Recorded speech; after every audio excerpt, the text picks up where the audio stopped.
Yeah, so I guess let's get going with week number 5. So today we'll get into, wait a second, start broadcast.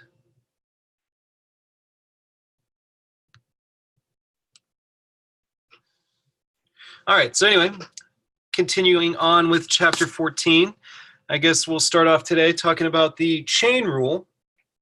So the multivariable chain rule continues the idea that you did in Calc 1. And if you remember, the whole point of the chain rule is to deal with composition of functions. So you're plugging functions into other functions, and you're trying to break down how that works. And so I guess the way we'll learn about this is do a couple of specific cases and then try to identify the similarities in those two cases to give us a clue for how to do this for a general case. So case 1 is going to be where we suppose we have some variable z that depends on two things, x and y. And the two things, x and y, depend on t, let's say. So you can invent any type of real-world scenario in order to fit into this. So let's say you have, you have a piece of paper and you have your x and your y coordinates, and you have a bug that's crawling on the piece of paper so that x of t comma y of t is its position at time t. And so, yeah, you could think of x and y as the position of your bug at time t. And then let's say that different places on this piece of paper are hotter or colder. So for example, let's say that f of xy is the temperature of the point xy. So yeah, think of z as temperature, it depends on position, and then position of your bug depends on time. And so then the idea is that you can compose these functions. You can plug in g of t and h of t in for x and y to get the temperature as a function of time. I guess that's the bug's temperature, right? Or the temperature at the point where the bug is at time t. You could do other things. Think about any other real-world scenario that would fit into this sort of thing. And so then the idea is that, well, we have this variable z that depends on x and y, and each of x and y depend on t. And so if we want to understand how z depends on t, we have to understand how much z depends on x, as well as how much x depends on t, as well as how much z depends on y, and how much y depends on t. And it turns out that if you go through the limit definition of the derivative, you can prove that it turns out that dz dt is the partial derivative of z with respect to x times the derivative of x with respect to t plus the partial derivative of z with respect to y times the derivative of y with respect to t. So notice we have these curly d's and regular d's mixed together. That's not super important. Just remember the curly d is a reminder that we're doing a partial derivative. So since z depends on both x and y, these are partial derivatives, whereas since x and y only depend on t, these are then regular derivatives. But this is, I think, the only course where you would ever distinguish between partial versus regular derivative. Eventually, you stop worrying about things like that, and they're just all partial derivatives. But anyway, that explains the slight difference in notation for that equation. So anyway, that's how you do that. So I guess let's just do an example. So let's say z is x squared plus y cubed all cubed, and then x is t cubed minus t to the fourth, and y is e to the t plus t squared. And so I should say that, when we have formulas for everything, you don't really need this new chain rule. It's good to have, and you'll see why in a second, but let's try and do this without anything new. So actually in Calc 1, you know enough to do this. Like the old way you could do something like this would be to substitute in and get a formula for z of t.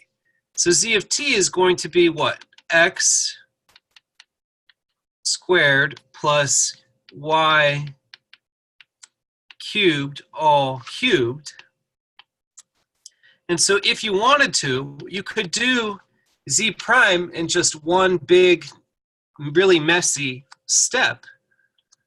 Do all of the calculus at once, and then plug in z prime of 1 to get whatever that is. So yeah, you could do this sort of the brute force way, where you get your hands really dirty and just use the Calc 1 chain rule and take care of all this at once. But as you can see for this particular example, that does not look like too much fun to do, right?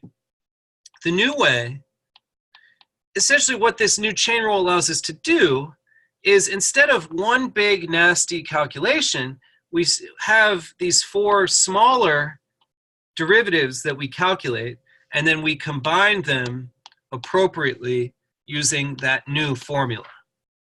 So the new way, basically just break the calculation into smaller steps.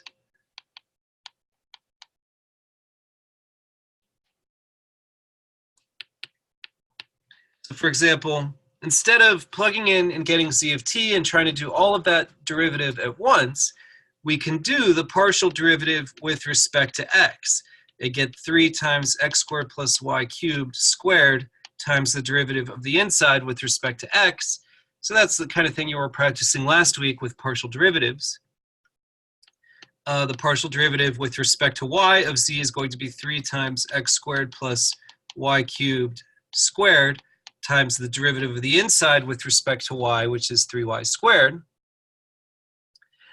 Dx dt, so x is t cubed minus t to the 4th. So that's going to be what? 3t squared minus 4t to the 4th.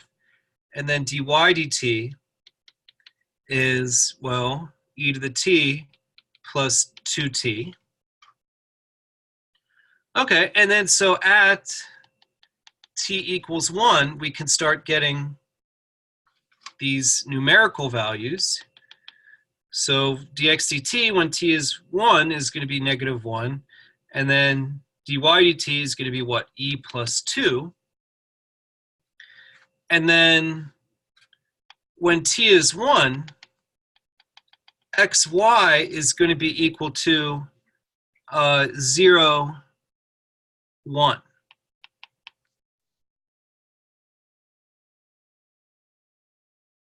Right?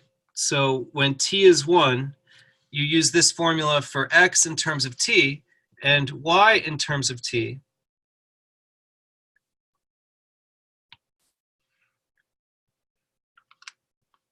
And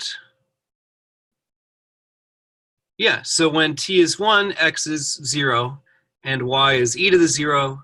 Oh, plus 1 is, yeah, sorry about that. That y is going to be 2. No, e plus 1, sorry. Yeah. So yes, x is 0, and y is e plus 1. Okay, and so when we plug that in to these derivatives, it looks like the x partial is 0, and the y partial is what? 3 times e plus 1 cubed squared times 3 times e plus 1 squared. So I guess you could simplify that sum.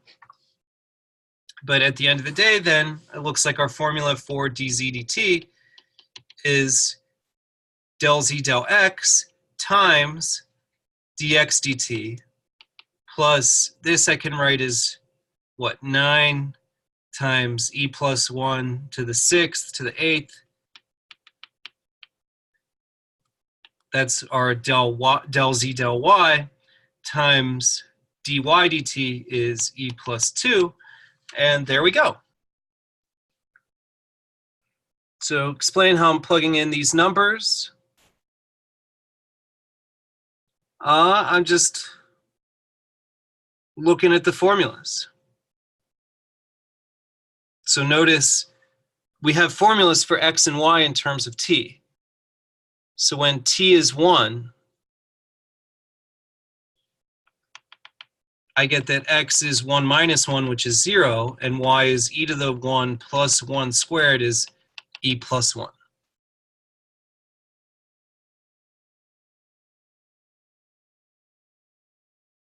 So this answer should be a numerical value. And so often you'll have to use these formulas to figure out certain variables. But as long as you label everything, keep in mind that, yeah, t is 1, here's formulas for x and y. It should be clear what you need to do.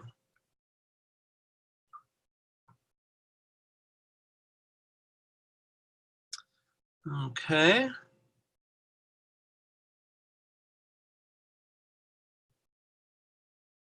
But that's the idea. And so I think this new way is easier because basically we have these, 1, 2, 3, 4 smaller calculus chunks that we're doing for taking the derivative, as opposed to if you were looking at this big nasty formula for z of t and you were trying to take care of that all at once, that would be a lot more cumbersome to deal with. All right. So that's that.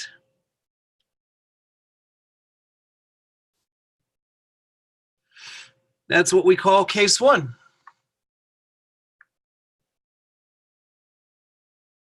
So case 2, suppose now, let's say that we have z that depends on x and y, just like before, and then x and y each depend on 2 things, s and t. So again, you can make up any sort of scenario you want to think about how something in the real world might behave like this. So I don't know, let's pretend that we don't have homework or quizzes, and let's just say that, this is your course grade, z, let's say, and it depends on, your score on exam 1 and exam 2. Let's call those x and y. And then how well you do on the exams is dependent on, let's say S is your study time, so how many hours per week that you focus on this class. And let's say T is, how much you remember from previous courses. Maybe you're pretty rusty on derivatives. You haven't taken calculus in a few years, and so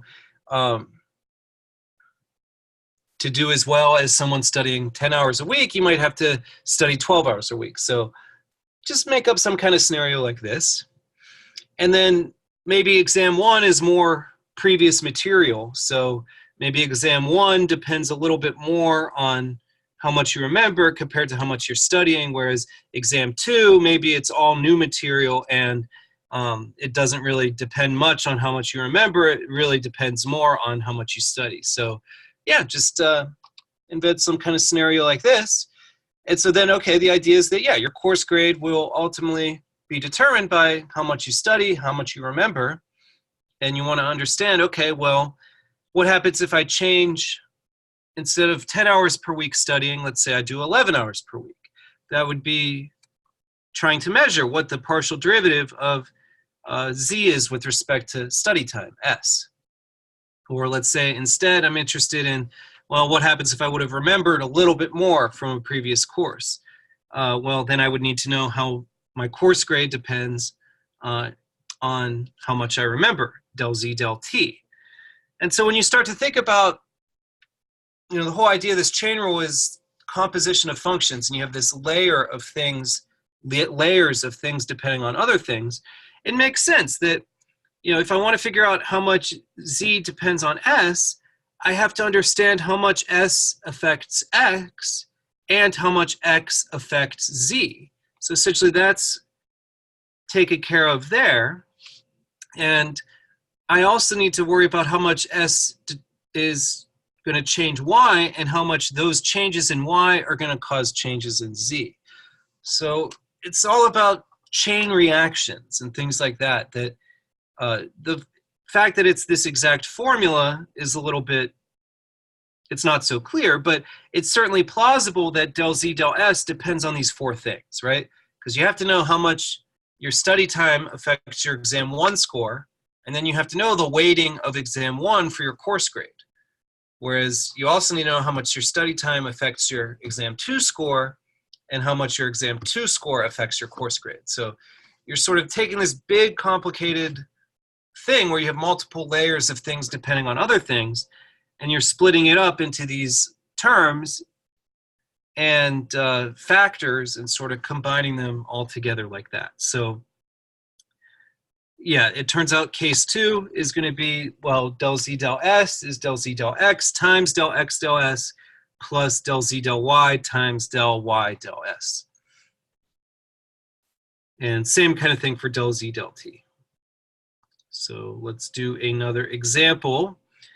Let's say that z is natural log of x squared plus y squared. X is this, y is that. So find del z del s at t equals 1, s equals 2. So the old / brute force way. Again, for something like this where you know all of these formulas, you don't really need to break it down step by step. Let's imagine what we would do if we weren't going to do that.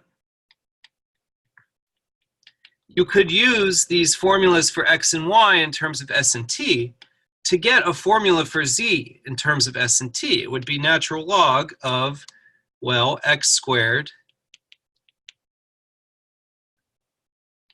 plus y squared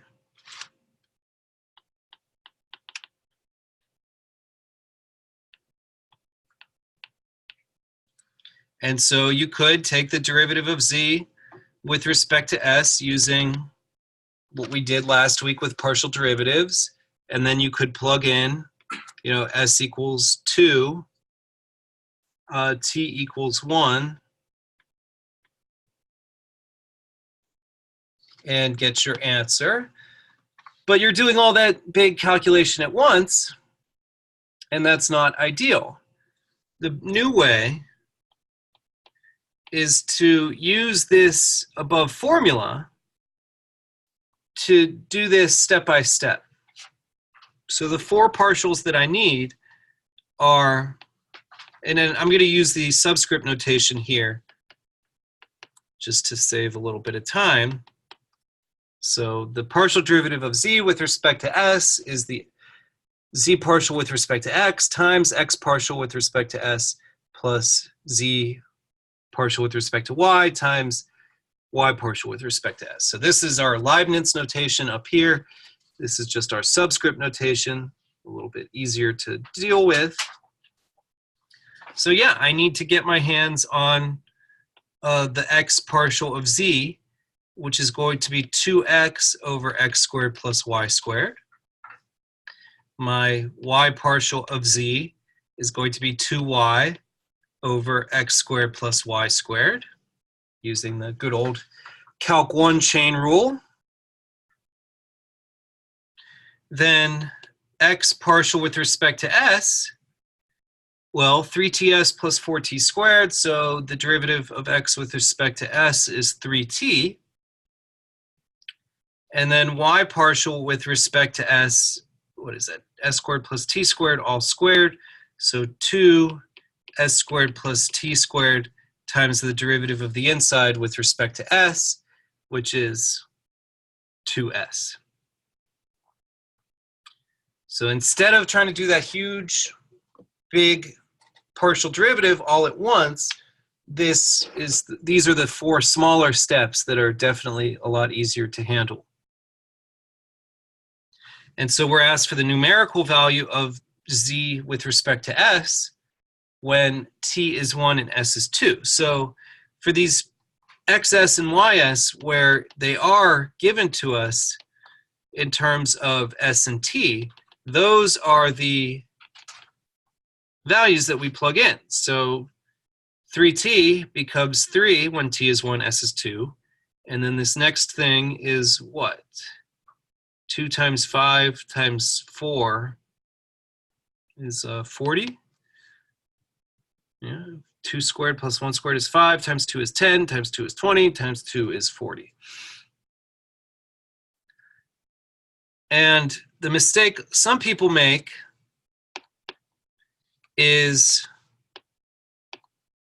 plugging, x is 1 and y is 2, for example. You have this ordered pair 1, 2, but notice those are values of s at t. Those aren't values of x and y. So if you look around, you really do the only thing that makes sense, and you see that when t is 1 and s is 2, x is what? 6 plus 4 is 10, right? Just plug in for t and s in your x equation and your y equation. So when s is 2, t is 1, we get 5 squared, which is 25. So it's the same kind of thing we did for case 1 a few minutes ago.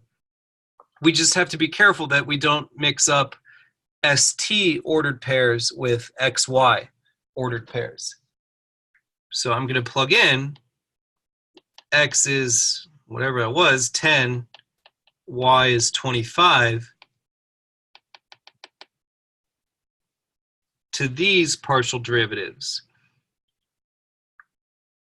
So I get, what, 20 over 725, which is what, 4 over 145? I think, what, 145 times 5 is going to be what? Yeah, 725. And then 2y is going to be 50 over 745, which is whatever, divide both numerator and denominator by 5, I'll get 10 over 145, which, hey, I could do again is 2 over 29. I mean, whatever, this is just numbers, who cares? But then our answer for z partial with respect to s is z partial with respect to x, so 4 over 145, times x partial with respect to s, plus z partial with respect to y, times y partial with respect to s. And so whatever, that's our answer.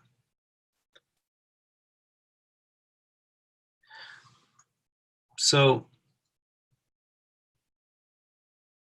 what you want to think of this multivariable chain rule, it's a way to break down this big brute force calculation into its smaller steps.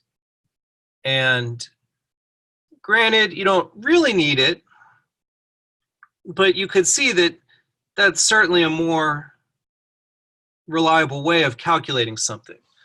That the smaller the steps you're able to break it into, the more likely you'll be to get the right answer. And so that's case 2. Okay. And so now I think the goal is to understand the general case. And so you'll notice for these first 2 examples, I drew this sort of visual diagram or tree that designates which variables depend on which other variables. And so the reason I did that is because that's what we're going to want to do for this general case. So when you want to do the general case for this sort of thing, that's step 1, is draw your tree indicating which variables depend on which others. So for example, let's say we want to understand this scenario, that z depends on x and y, and then x and y depend on r, s, and t. And so again, you can make up whatever story you want to help you relate this to some real world thing.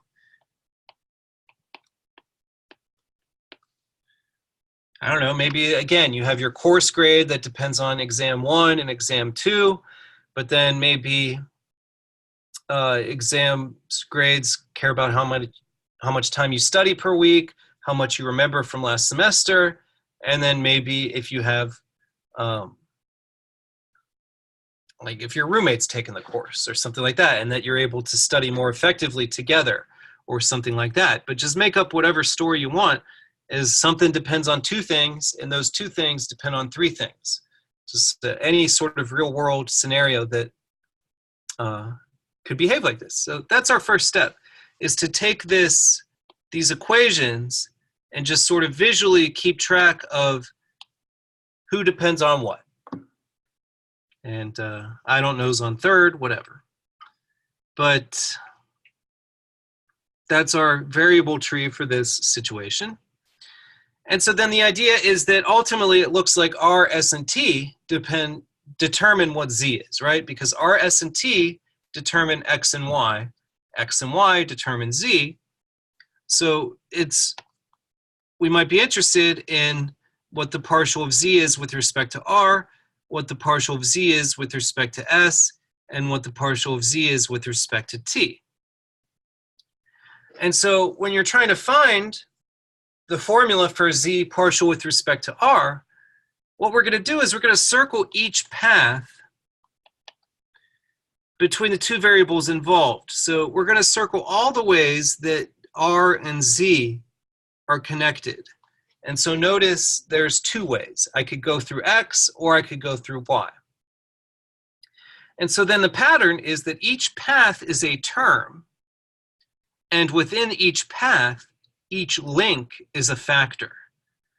So basically, for this first way, this going through X, I do the partial of Z with respect to X times the partial of X with respect to R. That's our first term. And within that term, each of these links was a factor. And then the other term goes through Y, and each link is a factor there. So I have Z partial with respect to Y times Y partial with respect to R. And then you could do the same kind of thing. So Z and S, you would go through X and then through Y.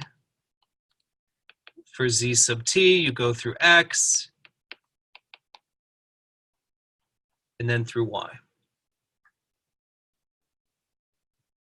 And so yeah, that's what the chain rule tells us for this case.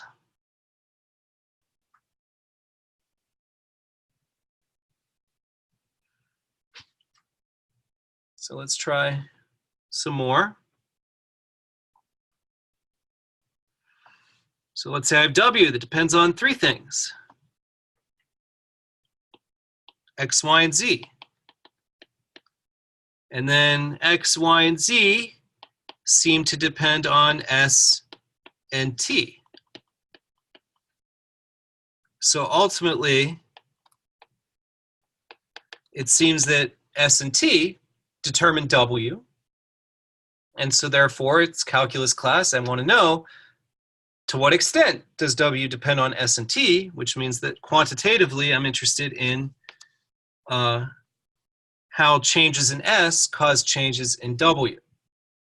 That's what's going on here. So S causes changes in X, X causes changes in W, S causes changes in Y, Y causes changes in W, S causes changes in Z, and Z causes changes in W. So building the formula, I go through X, I go through Y, and that's not right, that's YS, plus I go through Z. And same kind of thing for the T partial derivative.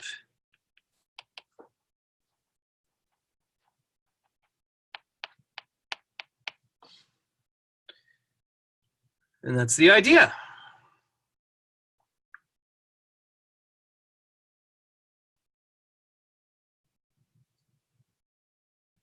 I think one more.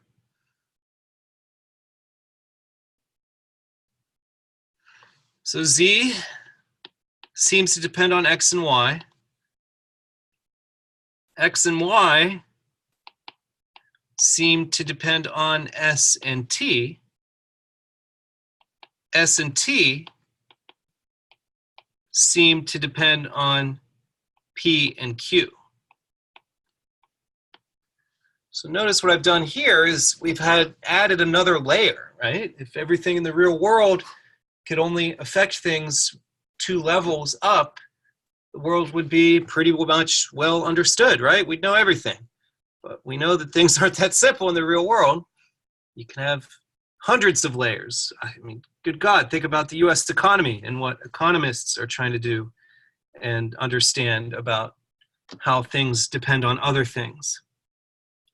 But what this multivariable chain rule, it gives us the tools necessary to quantify how changes in P or Q cause changes in Z. And so it's the same pattern as before. I have to, for the partial of Z with respect to P, I have to figure out all the ways I can get to P from Z. And so it looks like there are 4. And so that means my formula is going to have 4 terms. Since I have these layers of dependencies, there's 3 links in each of these paths, so each of these terms is going to have 3 factors. But you follow the same kind of pattern that we've been doing. So I go through X, then S, then I get to P. I go through X, but then I go through T, then I get to P. And then I go through Y, then S, then P. And then I go through Y, then T, then P.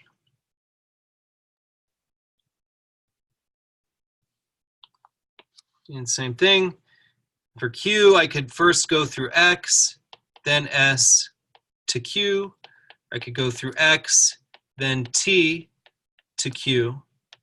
I could go through Y, then S, then Q. I could go through Y, then T, then Q.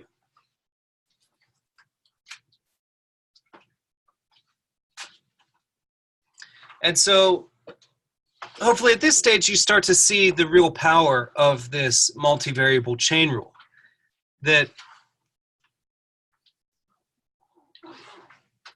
in these case 1 and case 2, it wasn't too terribly out of hand to do it using a brute force way. That you could get a formula for Z in terms of T and take that derivative.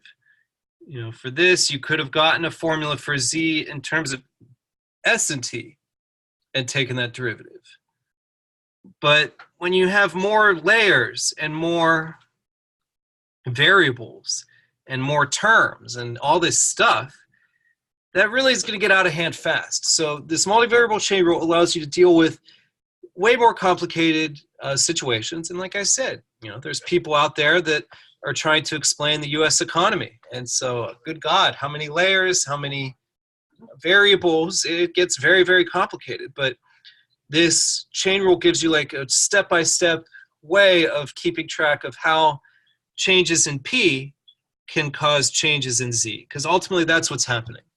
That we want to measure, we want to quantify how changes in P cause changes in Z. And you can go through S, then X, you could go through T, then X, and so on and so forth. You have all this complicated behavior. And then also, it's important because a lot of times too, especially when you're studying a real world problem, you might not have formulas for each of these things. You might have data. And so the best you could do is approximate some of these partial derivatives with difference quotients. And so this multivariable chain rule works as well, even if you don't have the formulas for everything. You'll be able to make sense of it with the discrete data that you have. And so it's really powerful. It's probably one of the most important things that you could do for this sort of stuff. So anyway, that's the chain rule.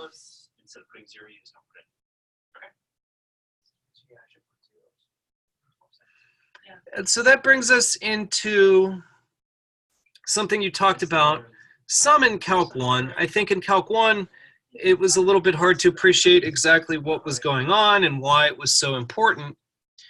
But let's start talking about implicit differentiation. And so the first thing to do is to contrast it with the situation of explicit differentiation. So pretend we're back at Calc 1, and you have a curve that's given by y equals f of x.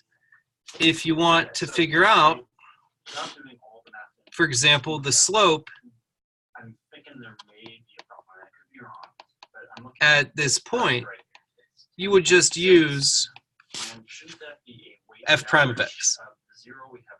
So the situation with y equals f of x is that y is given explicitly as a function of x. So if I tell you x, this formula spits out y. You don't have to do any work to solve for y. The equation is already solved for y.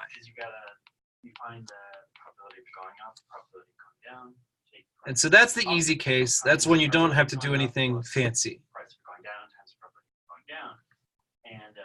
So implicit differentiation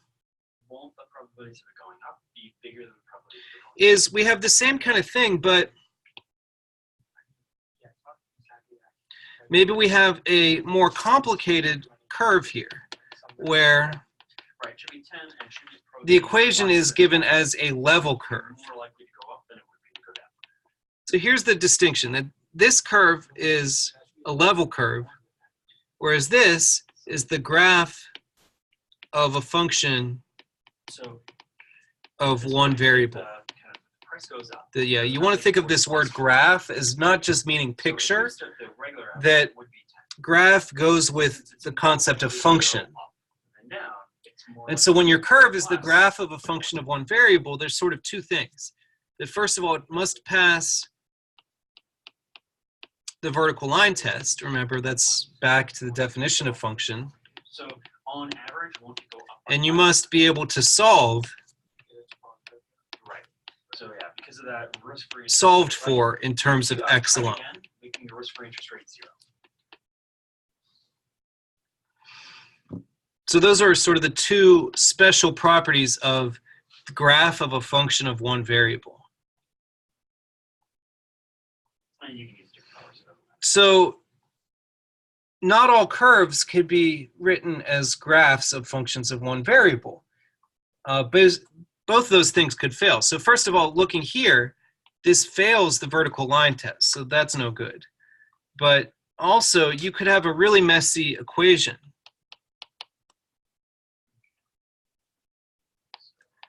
I mean, this picture is not going to be accurate, but you could have equations where it's impossible to solve for y in terms of x, or vice versa. So something like x squared plus y squared equals e to the xy. I promise you, you can't get y in terms of x alone. That sometimes algebra is just too complicated. Like linear stuff you can always solve, but nonlinear, when you bring in nonlinearity, then you can really get things that are just impossible to solve. So to get y out of that exponential, you have to take natural log, but now y is trapped inside of a log, and so you really can't proceed. So anyway, some of the curves that you're dealing with could have very complicated equations, and so I think this happens a lot in economics where f of xy equals k could be some sort of supply-demand equation. Or it could come up in thermodynamics, and this corresponds to some kind of equation of state of a gas, that it's the rules that the pressure and volume have to satisfy. And so anyway, you might still want to get slope on this level curve. So let's say that, yeah, I want to get this slope. So it's really the same question that we had on the previous slide, that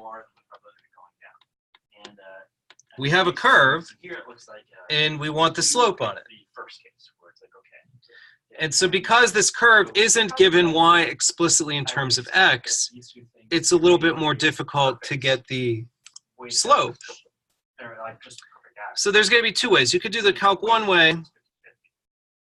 And, oh, I don't think we did this last week. Actually, maybe we did. I can't remember if Dom did this or not last week. I'll have to take a look, maybe. But anyway, the way you're going to want to do it is the following. So this is basically what I was just saying. So why is this going to be important? Sometimes you can't solve for y in terms of x. And sometimes algebra is impossible to do for certain equations. So you don't even need two variables to get an algebraic equation that you can't really solve in a satisfactory way. E to the x equals x plus 5, that we know that has a solution, right? Because e to the x is there, x plus 5 is a straight line. So there are actually two solutions, presumably, well, definitely when you think about it graphically, where e to the x equals x plus 5. But the best we could do is to approximate that numerically. You can't use algebra to solve for the exact number. So yeah, you might not always be able to get an explicit formula for y in terms of x, but we still want to get the slope on this curve because it's still a curve and we still might want the slope. And so that's what the point of implicit differentiation is. Sorry, getting a little laggy. Come on, iPad. Yeah. Okay. How about do it again with what would you call it? All right. So the formula that we're going to use, and this comes from our new multivariable chain rule, is that for our level curve f of xy equals k, dy dx is minus the x partial of f over the y partial of f. And so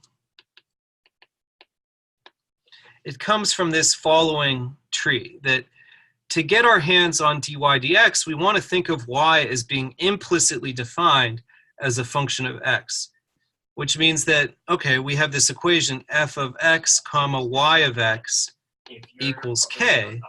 I'm going to take the derivative of both sides.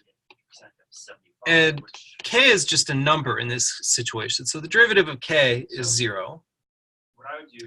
And the multivariable chain rule tells me I have to take the x partial of f plus the y partial of f times dy dx. So it's sort of what we were doing a few minutes ago. It's a little bit weird with having x on multiple levels, but it's really the same kind of pattern. And so then fy dy dx is minus fx, and dy dx is minus fx over fy. So that's our formula. That's actually what you were doing in Calc 1. You weren't really thinking of it this way, but this is what you were doing. So just do an example. Find dy dx if x cubed plus y squared is e to the 2xy.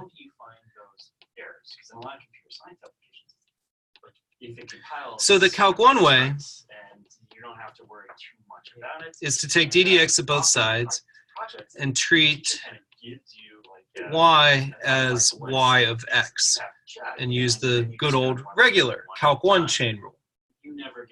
So I would have 3x squared plus 2y dy dx equals e to the 2xy times the derivative of the inside, which is going to be 2y plus 2x dy dx. So this is something you did in Calc 1. And then you solve for dy dx. So essentially you would do, 2y dy dx minus 2x e to the 2xy dy dx equals 2y e to the 2xy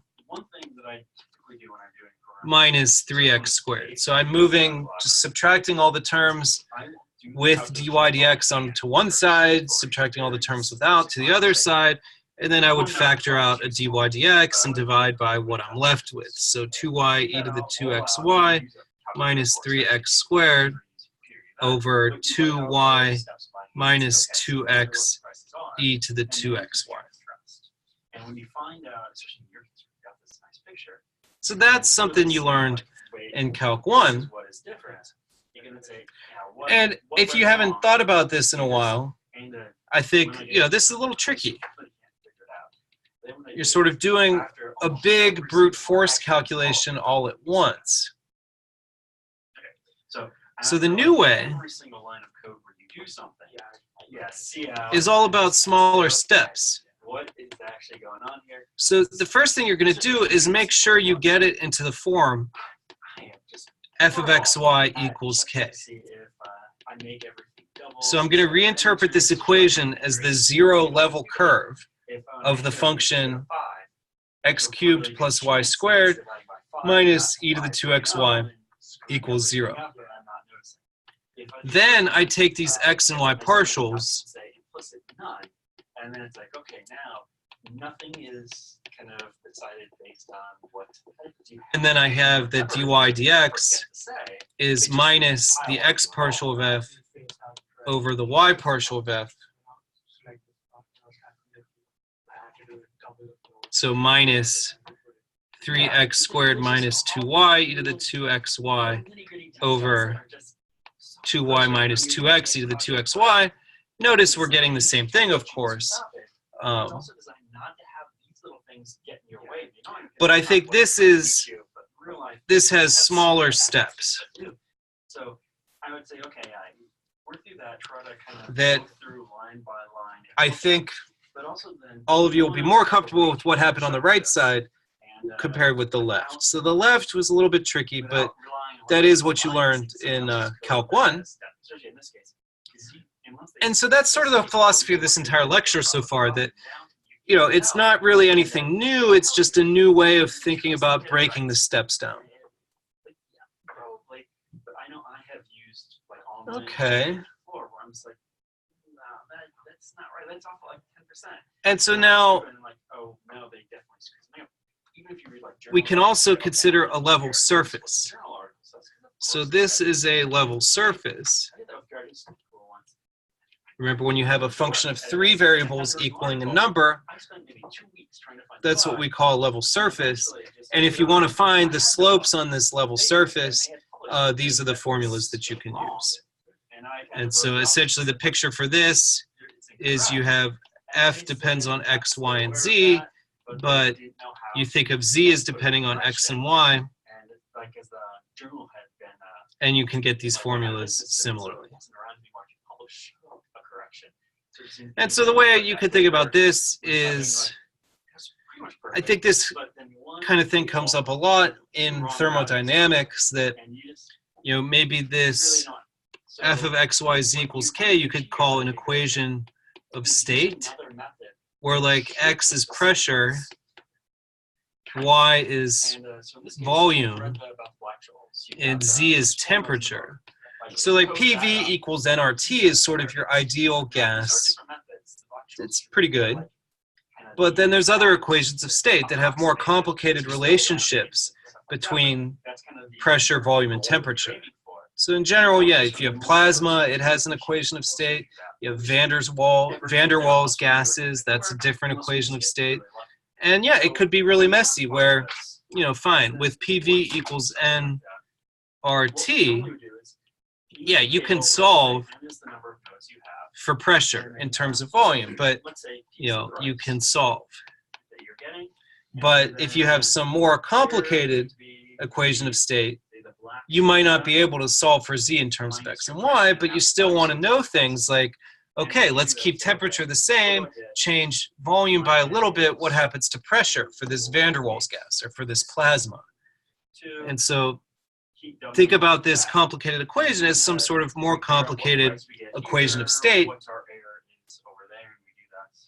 So yeah, I can't get z of x, y explicitly,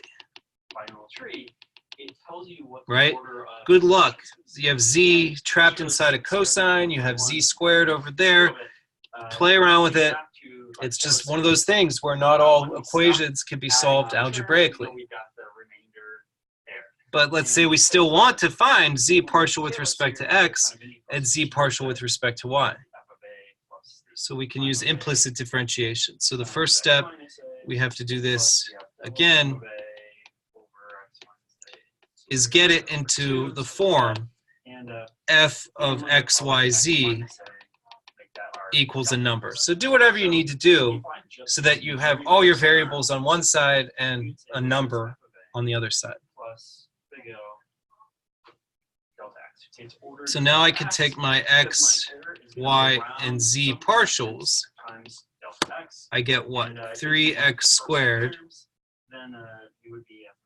I get 4y minus z squared e to the y. And the z partial will get minus sine of z minus 2z e to the y. And so zx is minus the x partial of f over fz in this situation. So I get minus 3x squared over minus sine z minus 2z e to the y. So, okay, fine. You could simplify the minuses a little bit. And then z partial with respect to y minus f, sorry, this should be a capital F, y over fz is minus 4y minus z squared e to the y over minus sine z minus 2z e to the y. So that means that if I'm looking at my error, so we can't get z of xy explicitly, but we can solve for the derivatives here. So again, pretend that this is some complicated rule that pressure, temperature, and volume satisfy for some kind of gas or plasma or whatever. And yeah, we want to find what happens if temperature stays the same, volume changes a little bit, what happens to pressure. And that's what these equations allow us to do. Have you ever heard about something called a finite difference method? Yeah. Okay. So binomial tree. All right, so that's about it from 14.5. Let's get into 14.6. Okay, so 14.6 talks about something called gradient and directional derivatives. So for a function of two variables, we could talk about its gradient vector. And you want to think about this upside down triangle. We'll call it the del operator. It doesn't have a vector symbol on it. Maybe it should have, but just the convention is that it's not, even though you do want to think about it as a vector. And you want to think about it as the vector of partial derivative operators, so that when you write it as grad f, like this, it's sort of like scalar multiplication. So you have del x, del y of f, and that gives you the x and y partials of f. Okay. And so we'll talk about more complicated ideas when we get later in Math 230. But for now, just think, okay, we have a scalar function, f of xy. We define its gradient vector to be x partial of f, comma, y partial of f. It's not just that I'm converting to the same answer, but you need. So for example, if f is x squared plus y squared, the gradient is 2x, 2y. So the gradient is a vector. And so usually when I teach this on the chalkboard, what we'll do here is let's consider this following picture. So I have this unit circle, which is the one level curve of the function x squared plus y squared. Okay, and so let's draw the gradient vector at certain places. So for example, at the point 0, 1, so let's say I have different points x, y. I want to figure out the vector gradient f at x, y. And so, okay, it's 2x comma 2y, so I get the vector 0, 2. And so let's draw that starting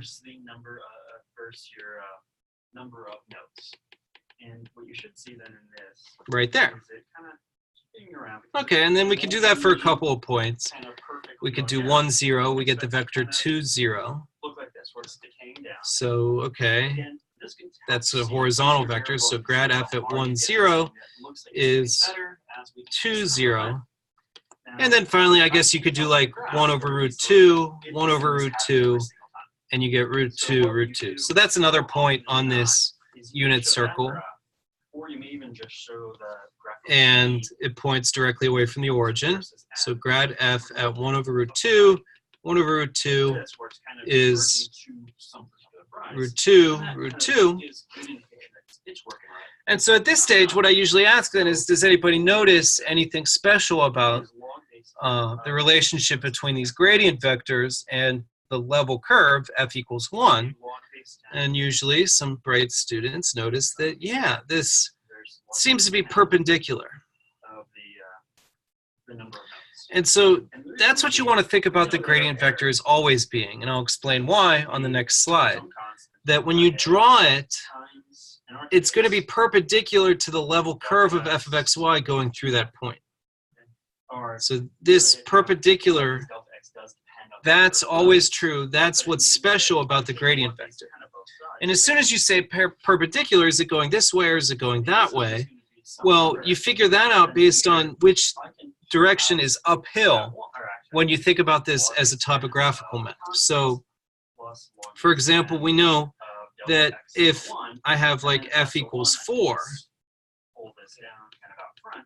that's the circle of radius 2 centered at the origin. And so f equals 4 is uphill of f equals 1. So remember, for topographical map, you're thinking of f as elevation above sea level. So this set of points is 1 foot above sea level. This circle of points is 4 feet above sea level. And so as soon as you say, okay, well, it's perpendicular, which one is it? Well, it's the uphill direction. So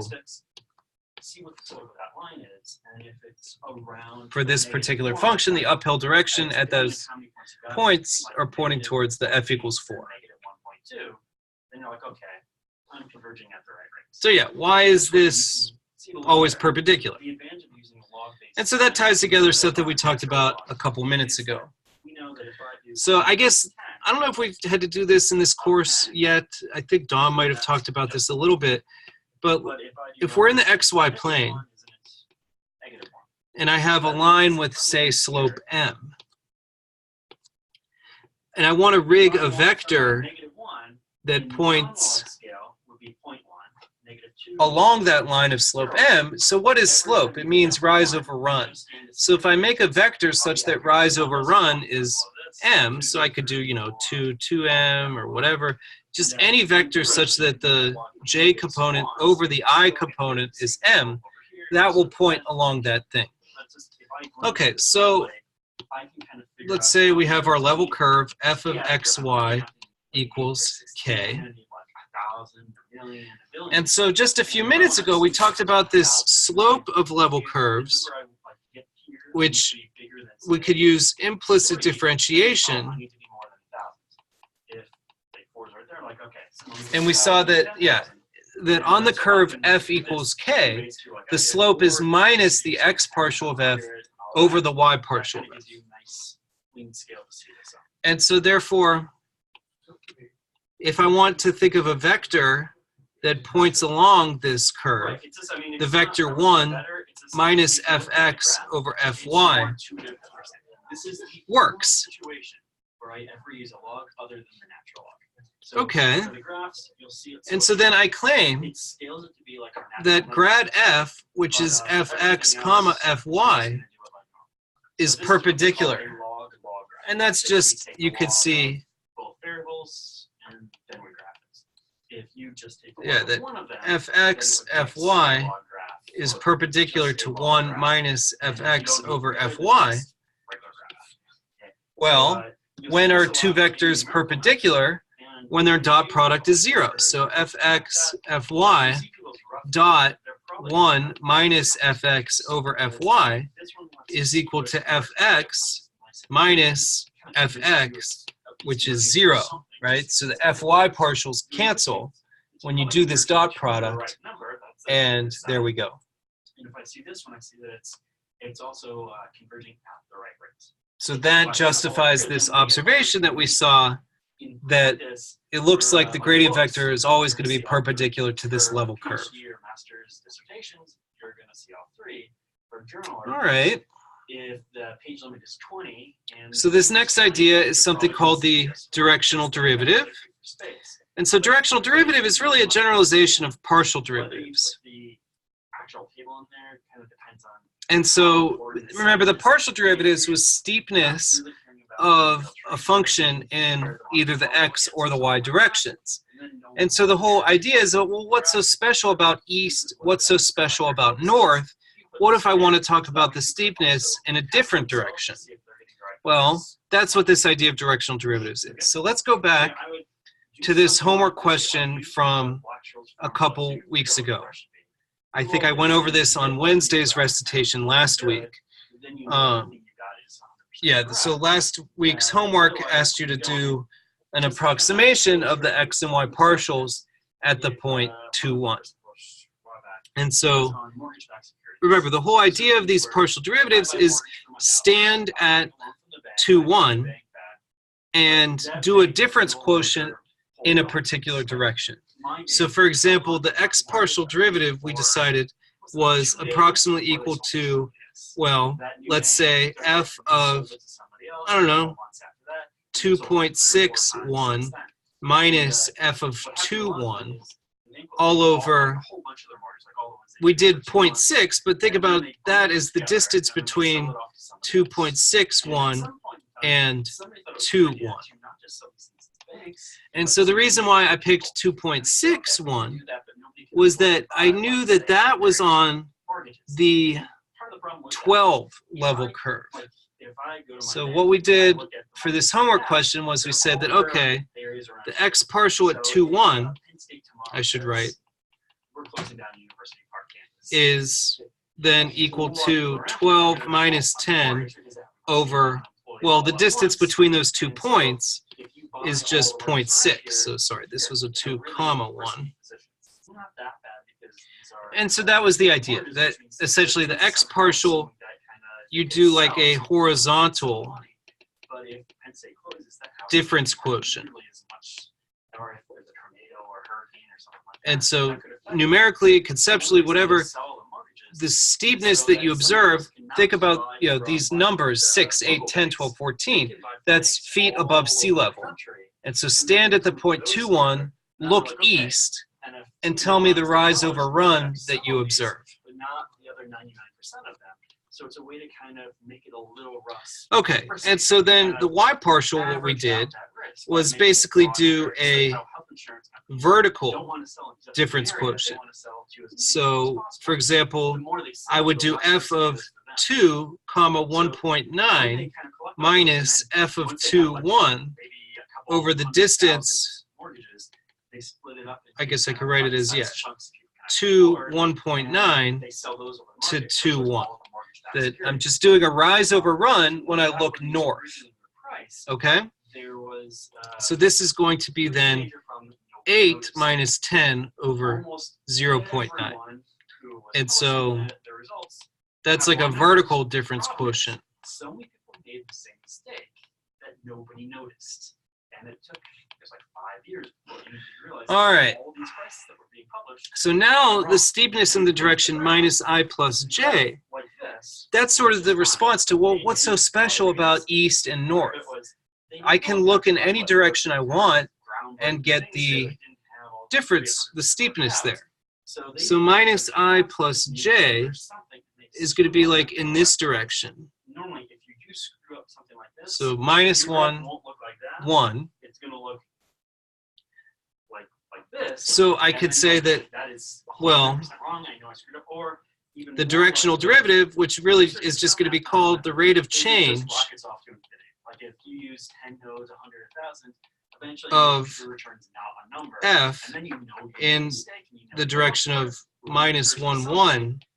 Then you're probably right.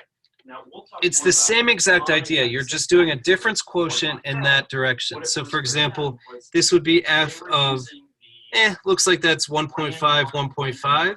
So have you ever heard of the book called minus f of 2, 1. Yeah, I imagine should at least be mentioned someplace. all else. over And, it's distance popular now. 1.5, 1.5 But the to 1 generator, which was 2, published 1, in there, which, okay, then that's going to be 8 minus 10 over square root of, what is it? It's like root 2 over 2. How many random numbers Right, 'cause that's- numbers it generates before it starts repeating itself. Yeah. And like this method, Square root of a half. you get a more accurate answer. Monte Carlo works by doing. And so anyway, yeah, it's just a difference quotient The better answer you get. The problem with their generator was in, if you the look I at the number minus of, I plus j random numbers it could possibly generate. direction. It was a multiple of 3. So really, directional derivative The downside of that is just a generalization of partial derivative. It sounds a lot more complicated, but all it is the steepness in that direction. So the y partial is the steepness when you look north, the x partial is the steepness when you look east, and then another random directional derivative is look another random direction and do that. The same thing as the first one. So when people thought they were doing And so we're going to use this new notation for directional derivative, which is d subscript. Was converging, but it was converging to something because they were just doing the same thing over and over and over. Sorry about that. So d subscript u of f means directional derivative in the u direction. And so we're always going to be talking about unit vectors. And it turns out that we're just going to do the dot product of that unit vector with our gradient vector. And so to tie it together, the x partial is really just the directional derivative in the I direction. The y partial is the directional derivative in the j direction. And so you can even see that, for example, that is equal to the gradient vector dotted with 1, 0. This really is the gradient vector dotted with 0, 1. And so a random direction, you just dot with a random unit vector. Is absolutely crucial. And okay, so let's do an example. We have our function x squared e to the xy, and we want some directional derivatives. Code it up and do this error analysis at once. Okay. And when you kind of provide your reports, so you include this in there. So for all of these, we need to get our hands on the gradient. This looks good. It looks like everything's working. If you kind of don't include this, just include like your answer, saying, "Yeah, look, I got it." Then. And so x partial, be careful, we have to use the product rule. And then the y partial, we don't. So we get that. Then the gradient vector at 1, 1 is what? 3e? E? Like if I know the CEO of the company or CFO, something like that, is going to be reading it. Okay, so for question 1, find the directional derivative in the direction of this. Notice that this already is a unit vector. That if I calculate the length of minus root 2 over 2, root 2 over 2, that's a unit vector. And so I really just do the dot product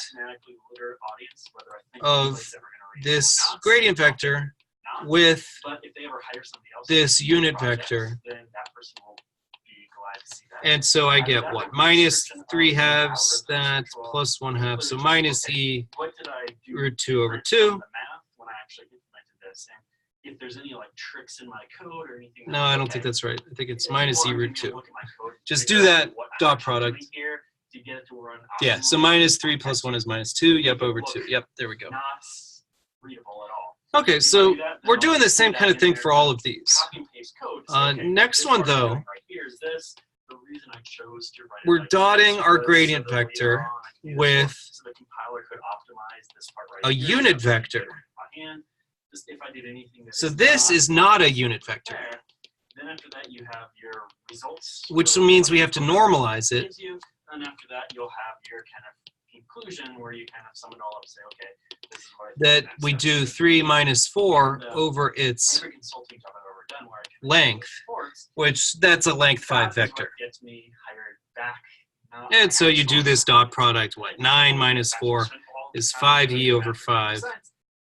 they don't really find that So impressive E. enough, and they don't understand it enough to be impressed. 9 But minus, if you yep, write that it out looks good. nice, clear, concise, and something where they Okay, can and then see it, finally, and be like, I'm 100% sure this is working. you know, I could correctly. specify a direction by telling you the direction. I could say stand out at Old Main and look northeast. I could tell you the direction northeast. But the other way I could specify direction is say go out, stand at Old Main, look towards the math building. And so we would have to figure out that direction. So this point, you know, we're at this point 1, 1. It's telling us to look towards the point 7, 3.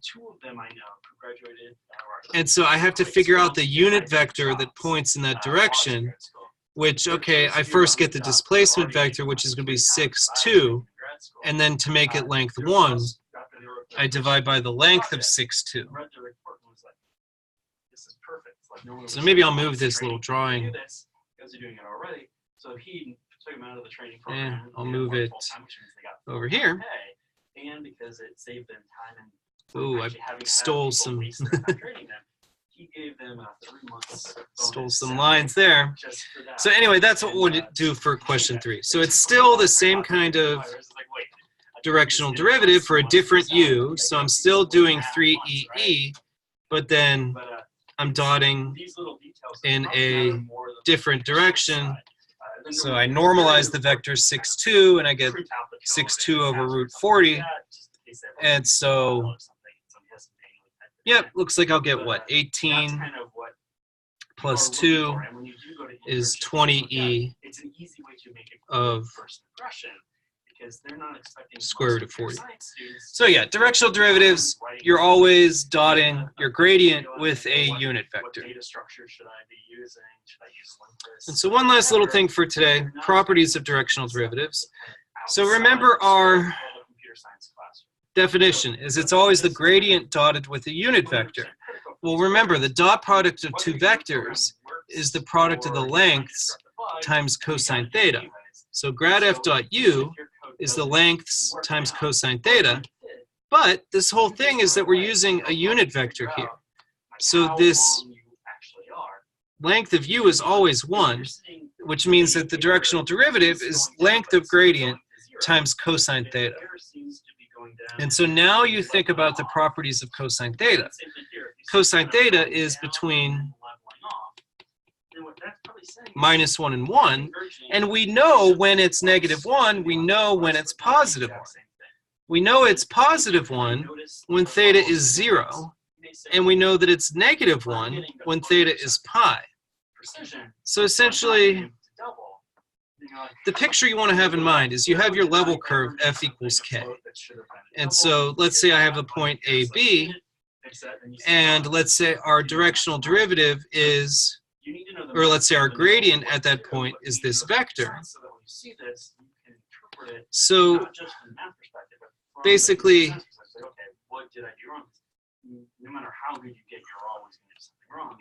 the directional derivative in the direction of the gradient is always the length of the gradient, and that's when it's biggest.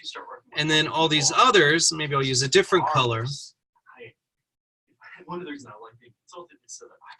is that for these green vectors, I think about the property of cosine theta, it's still positive.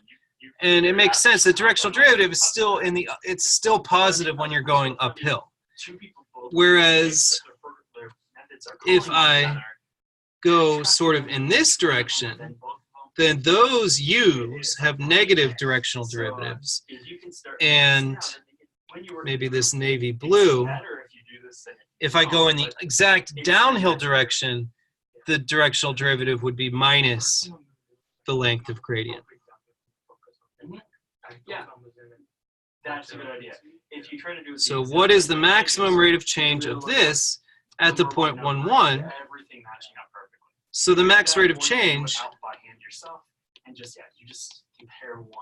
the steepest rise over run that you could possibly see is the length of the gradient, which we saw from our previous work was 3EE. So square root of 10 times E is the length of the gradient, occurs in the direction of 3EE. That's sort of what we figured out, that I don't know what our level curve looks like, but at our point 1, 1, the gradient was equal to 3EE. And so essentially this is the direction of maximum increase, and this length, which is square root of 10 times E, is the rate of max increase. That's what you really want to think about the gradient vector. So going back to the very first week of class, a vector is something that has length and direction. So the length of the gradient is the steepest your function ever is. It's the rate of maximum increase, whereas the direction of the gradient is the direction in which this maximum increase occurs. And so I think my iPad's being a little bit clumsy again. Let's see if I can scroll down. The value that I get by holding on to it for one time step. And so I think that's pretty good for today. We'll talk a little bit about directional derivatives and gradients for 3 variable functions, and then start talking about maxes and mins of functions and things like that. But this stuff, just make sure you practice the homework problems. It's a little confusing, but once you start practicing it, it's really not so bad. Some of this stuff tomorrow will be a little bit trickier, but I guess mostly next week is something you got to watch out for. So 231 students, next week is probably the trickiest thing for all semester. And even for 230, make sure you keep up and don't fall behind next week. So I guess that's about it for today. Any questions from anybody hanging out? The exercise price. And if it's no, guess not. So I guess I will see you later. Enjoy beginning of this week and see you tomorrow. Potentially the exercise price here,